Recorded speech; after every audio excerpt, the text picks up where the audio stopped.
Ukraini sasa inatumia kombora jipya la masafa marefu na lenye nguvu kubwa zaidi linalojulikana kwa jina la siri Flamingo. Ikiwa kweli lina uwezo wa kufika mbali na kubeba nguvu ya milipuko kama inavyoripotiwa, basi hilo linaweza kuwa mabadiliko makubwa katika uwanja wa vita.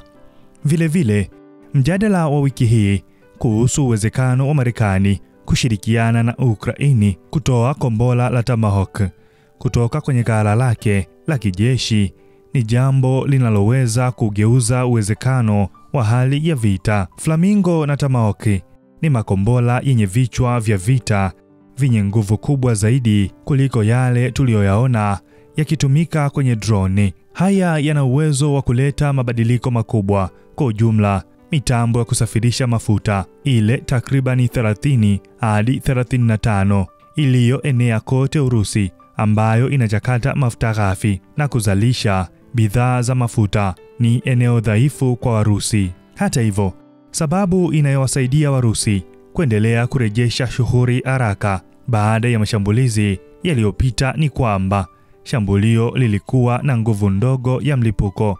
Ndio maana wachambuzi wanasema kuwa ikiwa kiwango cha mlipuko kitapanda kwa kutumia makombora makubwa zaidi, matokeo yanaweza kuwa tofauti. Huenda Urusi isifanikiwe kufanya marekebisho kwa haraka kama zamani. Eneo jingine linaloweza kuwa dhaifu ni mfumo wa usambazaji mafuta unaopeleka bidhaa hizo kwenye masoko ya ndani, ikiwemo miji mikubwa kama Moscow na St. Petersburg.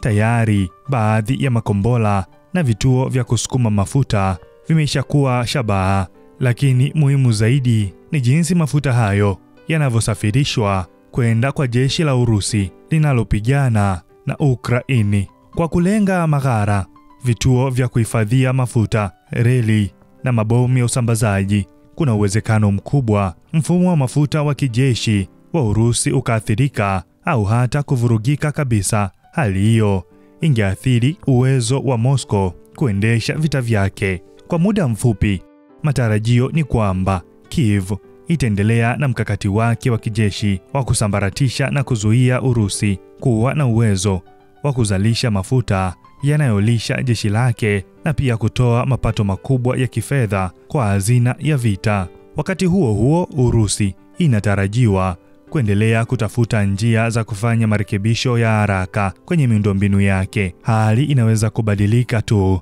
pale kutakapotokea mabadiliko makubwa ya kijeshi uwanjani au iwapo kutapatikana suluhu ya kidiplomasia itakomaliza vita.